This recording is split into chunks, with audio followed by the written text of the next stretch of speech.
Congratulations nga pala sa winner natin this week, si Ma'am Rose Ann Lorzano aka Ma'am Isa-Isa, yung name niya sa Facebook. So ikaw po yung makakakuha ng isang cellphone this week. I mean kayo po, bibigyan natin ng isang cellphone this week at sana makatulong yung cellphone na ito sa'yo, ma'am. At ayun na nga po, tuloy-tuloy yung pamimigay natin ng cellphone every week. Kaya kung bago ka pa lang dito sa aking YouTube channel, mag-subscribe ka na para makasali nga sa ating weekly cellphone or cash giveaways. At syempre, namimigay din ako guys ng cash sa aking TikTok account. So kung gusto niyo na makatanggap din guys ng small amount or pang-load guys, mag-follow na kayo sa aking TikTok account. Ito siya guys. Thank you! Hello guys! Welcome dito sa ating YouTube channel. Again, this is Yana and today's video ay loan app dito sa Pilipinas ang pag-uusapan natin na kung saan napakabilis yung pag-process nila ng ating loan application. Meron din po silang mababang interest and processing fees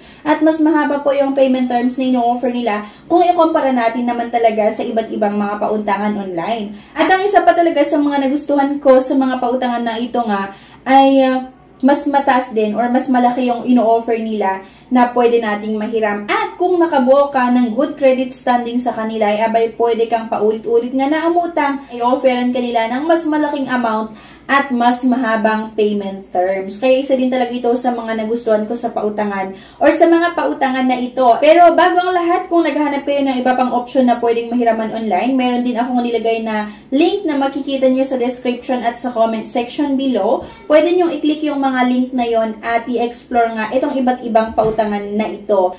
Pero disclaimer nga, hindi po nila ako binayaran para i-endorse sila. Pati itong mga loan app na babanggitin natin, hindi po nila ako binayaran para i-endorse sila. Base lang ito talaga sa sarili kong experience as a user and sa pagsasaliksik nga na ginawa natin. Pero mas maganda kung gusto niyong subukan, meron din tayong sariling research na gagawin. Maaari kasi na maganda yung experience ko, pero yung experience ng mga iba ay hindi maganda. So sa akin naman kasi talaga, binayaran ko siya on or before yung due date. Kaya hindi ako na-experience ng mga ibang panghaharas, kagaya nung experience ng mga iba. So yun nga, let's get back to the topic. Pag-usapan nga natin itong 9 loan app nga na kung saan mabilis yung pag-process nila ng ating loan application, nag-o-offer ng mas malaking amount at nag-o-offer ng mas mahabang payment terms kapag reloaner nga tayo. So ang unang-una guys, ang number 1 na pwede kong i-recommend sa inyo ay itong si Finbro, na kung saan pwede kayong makapag-apply mismo sa kanilang website. Hindi nyo na kailangang i-download itong si Finbro at pwede kayong makahiram sa kanila ng 1,000 hanggang 50,000 pesos at meron din silang ino-offer na 0% interest kapag first time nyo na umutang at isang valid ID lang yung requirements. Pwede kayong makautang nga dito kay Finbro. Ang number 2 guys na pwede kong may recommend sa inyo ay itong si Home Credit. Si Home Credit nga guys, meron silang installment loan na kung saan pwede kayong makakuha ng mga items, ng mga gadgets, ng mga home appliances, then bayaran nyo siya yung installment. Pero ang isa guys na nagustuhan ko dito kay Home Credit, nag-o-offer din sila ng cash loan na kung saan pwede kayong makahiram ng 5,000 hanggang 100,000 pesos. Kaya lang kasi kay Home Credit, itong cash loan nila ay para lang sa mga selected customers or selected client. So, mas maganda guys kapag ginamit nyo or kumuha kayo ng items, ng mga home appliances, ng mga gadgets nga, ay babayaran nyo siya on or before yung due date. Itong si Home Credit nga. Kasi guys, kapag nakabuo kayo ng good credit standing sa kanila, ay mag-o-offer na sila sa inyo ng cash loan na kung saan pwede na tayo makahiram ng 5,000 hanggang 100,000 pesos. At napakabilis lang din talaga yung pag-process nila. Minuto lang, oras lang, malalaman nyo kung approve or decline nga ang inyong loan application. Ang number 3 nga guys na pwede kong mai-recommend sa inyo ay si Tonic Bank. Si Tonic Bank, marami silang product na ino-offer. Meron silang quick loan, flex loan, big loan, at meron din silang shop installment loan. Pero ang isa guys na nagustuhan ko na product ni Tonic Bank ay yung quick loan. Kasi kay quick loan, isang valid ID lang, pwede ka na makahiram hanggang 50,000 pesos. Pero kung gusto mo ng mas malaking amount at mas mababang interest, pwede mong itry din yung flex loan nga na ino-offer ni Tonic Bank. Mas mababa kasi yung interest nila, ranging lang ng 1.7, 1.8, 1.9, ganon. Yung interest nila, napakababa at pwedeng maaprubahan ng ating loan application sa loob ng 30 minutes hanggang isang araw. And sa flex loan ino-offer ni Tonic, pwede kayong makahiram hanggang 250,000 pesos. At ilalagay ko na lang din yung link ng mga ibang pautangan na ito sa description at sa comment section, pwede nyo i-click para may-route kayo mismo sa kanilang website or sa kanilang app para nga makapag-apply kayo sa tamang app nila or sa tamang website nila. Okay? Ang next, guys, na pwede kong may recommend sa inyo ay si Cash Express. Etong si Cash Express, guys, pwede kayong makiram ng 1,000 hanggang 20,000 pesos. At meron silang ino-offer na 0% interest within 7 days. So, kapag nag-loan kayo dito at babayaran natin siya within 7 days, meron siyang 0% interest kapag first time na natin na umutang. Pero, syempre, kapag nag-loan kayo kay Cash Express, nagkakaroon na yan ng interest and processing fees. Pero, ang isa sa nagustuhan ko dito, once na lagi kayong nagre-reloan, nag-offer din sila ng longer terms or longer payment terms. And ayun na nga, minsan nag-offer sila ng 30 days na payment terms. Pag meron tayong good credit standing kay Cash Express, pwede kayong makahiram ng mas malaking amount hanggang 20,000 pesos. At ma-approvehan ng ating loan application within 5 to 10 minutes, 5 to 15 minutes, or hanggang 30 minutes lang. Ang number 5, guys, na pwede nyong masubukan na mautangan ay itong si Una Cash. Kay Una Cash naman, guys, pwede kayong makahiram hanggang 15,000 pesos or the payment terms is up to 30 days. So, itong si Una Cash din talaga, isa sa mga nasubukan ko before na okay siya. Isa din sa mga inaalagaan ko na loan app na pwede nating mahiraman online. Number 6 nga, guys, ay itong si Digido Loan App.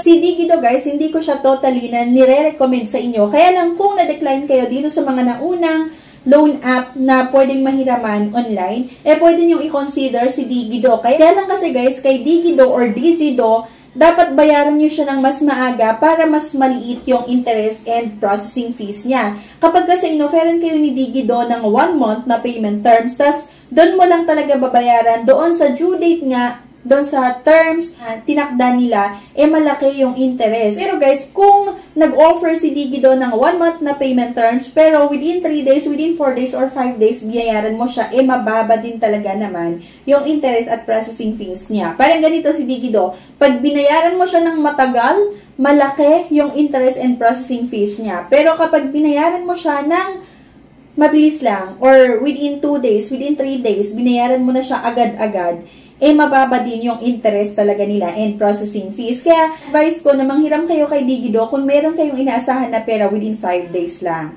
Kung matagal pa yung pera nyo, huwag nyo nang subukan kasi medyo malaki yung interest nila. So, dito kay Digido nga, pwede kayong makahiram hanggang 10,000 pesos kapag first time nyo na manghiram sa kanila at hanggang 25,000 pesos naman kapag reloaner. Number 7, guys, na pwede nyong mahiraman online ay itong si MoneyCat. Kay MoneyCat nga, hindi ko siya din talaga nire-recommend kapag gusto nyo yung malaking amount at mas mahabang payment terms.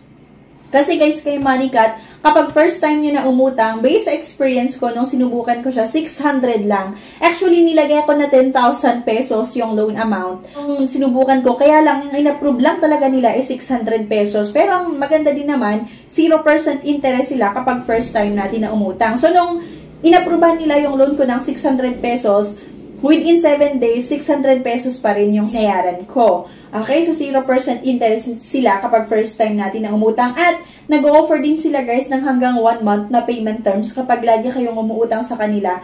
At naging maganda or nagbabayad kayo talaga on or before yung due date. Nag-offer din sila hanggang 1 month. Nasubukan ko na kasi din itong si MoneyCat before. Number 8, guys, na pwede nating mahiraman online ay si OLP. Ang gustong-gusto ko din talaga kay OLP, meron silang 0% interest kapag first time natin na manghiram sa kanila. At napakabilis yung pag-process nila. Actually, nung sinubukan ko itong si OLP, after ko na mag-fill out doon sa application nila sa kanilang app, or pwede rin naman mag-apply sa kanilang website, parang wala pang 2 minutes, nag-text na agad sila na naaprubahan nga daw ang ating loan application at kapag i-claim mo yung loan proceeds, ma-disburse din talaga agad-agad. Wala pang 5 minuto na i-disburse na talaga nila yung loan proceeds. Kaya itong si OLP para din talaga sa mga pang-emergency na pangangailangan. Pero syempre, hindi ko siya nire-recommend kung para lang sa luho. Mangutang tayo kung talagang importante yung panggagamitan. Okay? Pero as much as possible, manghiram muna kayo sa ibang mga kakilala nyo.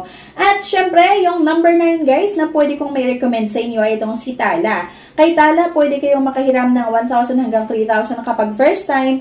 And kapag reloaner naman, pwede kayong maaprubahan hanggang 15,000 pesos. Pero guys, merong bagong pasabi itong si Tala na kung saan pwede kayong makahiram hanggang 25,000 pesos kapag reloaner kayo at maganda yung credit standing nyo sa kanila. And nag-offer din sila ng 18 days hanggang 61 days na payment terms or 18 days hanggang 2 months. Yun din talaga yung isa na nagustuhan ko kay Tala kasi nag-offer na sila ng mas mahabang payment terms. Okay? So, ayun, pwede nyo i-consider itong iba't ibang pautangan na ito online. Pero kung naghanap pa kayo ng ibang option, ayun na nga, nilalagay ko or meron ako nilagay na 8 links or 9 link na makikita nyo sa comment section at sa description below. Pwede nyo i-check yung mga link na yon. Pero disclaimer nga guys, hindi po nila ako binayaran para i-endorse sila.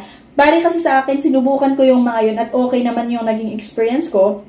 Pero siguro mas maganda na gumawa kayo ng sarili nyong research bago nyo siya subukan, okay? Maaring maganda yung experience ko kasi binayaran ko nga siya on or before yung due date. Pero kasi baka yung mga iba merong nakakaranas ng pangharas or pamamahiya. So, mas maganda na magkaroon din kayo ng ibang idea patungkol sa mga pautangan na ito. So, ayun na nga guys. Anyway, thank you for watching. Sana may nakuha kayo na idea. Please don't forget to click the subscribe button. Sana i-like nyo yung video na ito at i-share nyo na rin. Thank you guys and bye-bye.